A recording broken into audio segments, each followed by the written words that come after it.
ತೆಲಂಗಾಣದಲ್ಲಿ ಉಂಟಾದಂತಹ ಭೀಕರ ರಸ್ತೆ ಅಪಘಾತಕ್ಕೆ ಸಂಬಂಧಪಟ್ಟಂತೆ 24 ಜನ ಈ ಭೀಕರ ಅಪಘಾತದಲ್ಲಿ ಇಲ್ಲಿ ತನಕ ಉಸಿರು ನಿಲ್ಲಿಸಿದರು. ಸರ್ಕಾರಿ ಬಸ್ಗೆ ಜಲ್ಲಿ ತುಂಬಿದ್ದ ಟಿಪ್ಪರ್ ಲಾರಿ ಡಿಕ್ಕಿ ಹೊಡೆದಿದೆ. ಜಲ್ಲಿ ಕಲ್ಲುಗಳ ಅಡಿ ಸಿಲುಕಿ ಪ್ರಯಾಣಿಕರು ಪ್ರಾಣ ಬಿಟ್ಟಿದ್ದಾರೆ. ಮೈ ನಡುಗಿಸುತ್ತೆ ಈ ಅಪಘಾತದ ದೃಶ್ಯಾವಳಿಗಳು ಕೂಡ.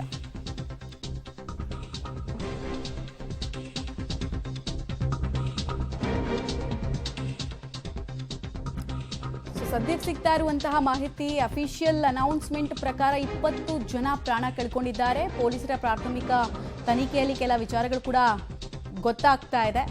ಒಂದು ಆ ಟಿಪ್ಪರ್ ಲಾರಿ ಒಂದೇ ತಪ್ಪು ಅಂತ ಚೆವೆಲ ಆಸ್ಪತ್ರೆಯಲ್ಲಿ ಮೃತರ ಮರಣೋತ್ತರ ಪರೀಕ್ಷೆಯನ್ನು ಕೂಡ ನಡೆಸಲಾಗ್ತಾ ಇದೆ. ಇಲ್ಲಿ ತನಕ ಕುಟುಂಬಗಳಿಗೆ 9 ಮೃತದೇಹಗಳನ್ನು ಹಸ್ತಾಂತರ ಮಾಡಲಾಗಿದೆ. ಕುಟುಂಬಸ್ಥರ ಆಕ್ರಂದನ ಮುಗಿಲು ಮುಟ್ಟಿದೆ. ಇನ್ನು ಈ ದೃಶ್ಯಾವಳಿಗಳಂತೂ ವಿಪರೀತವಾಗಿ ಅಪಘಾತದ ಭಯಾನಕತೆಯನ್ನು ತೋರಿಸುತ್ತೆ.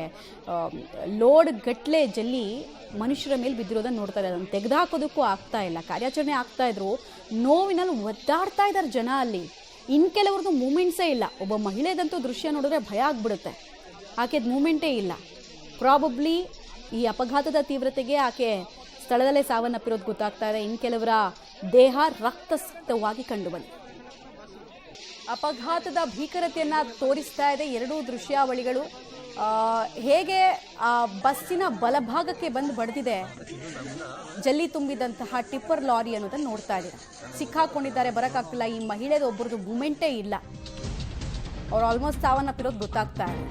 ತೆಲಂಗಾಣದಲ್ಲಿ ಭೀಕರ ಅಪಘಾತಕ್ಕೆ 20 ಜನರ ದುರಂತ ಅಂತ್ಯ ಆಗಿದೆ. ದಾರುಣ ಸಾವು. ಮೃತರ ಕುಟುಂಬಕ್ಕೆ ತಲಾ 2 ಲಕ್ಷ ರೂಪಾಯಿ ಪರಿಹಾರವನ್ನ ನರೇಂದ್ರ ಮೋದಿ ಅವರು ಘೋಷಿಸಿದ್ದಾರೆ. ಮೃತರ ಸಂಬಂಧಿಕರಿಗೆ PMNRFನಿಂದ 2 ಲಕ್ಷ ಪರಿಹಾರವನ್ನ ಘೋಷಿಸುವ ಮೂಲಕ ಸಾಂತ್ವನದ ನುಡಿಗಳನ್ನ ಪ್ರಧಾನಿ ನರೇಂದ್ರ ಮೋದಿ ಅವರು ಆಡಿದ್ದಾರೆ.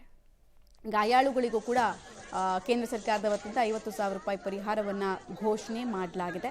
ತ್ವರಿತಗತಿಯಲ್ಲಿ ಕಾರ್ಯಾಚರಣೆಗಳಾಗ್ತಾ ಇದೆ. ಮೇಲಿಂದ ಮೇಲೆ ಚಲಿಸ್ತಾ ಇದ್ದಂತಹ ಬಸ್ಸಿಗೆ ಬೆಂಕಿ ಹೊತ್ಕೊಳ್ಳೋದು ಆಂಧ್ರದಲ್ಲಿ, ಈ ಕಡೆ ತೆಲಂಗಾಣದಲ್ಲಿ ಹಿಂಗೆ, ಮತ್ತು ಆಂಧ್ರದಲ್ಲಿ ಸ್ಟ್ಯಾಂಪೇಡು. ಒಟ್ಟಿನಲ್ಲಿ ಏನೋ ಒಂದು ಕೇಡುಗಾಲದ ರೀತಿಯಲ್ಲಿ ಕಾಣಿಸ್ತಾ ಇದೆ ಎರಡೂ ರಾಜ್ಯಗಳಿಗೆ, ಅಕ್ಕಪಕ್ಕದ ರಾಜ್ಯಗಳಿಗೆ.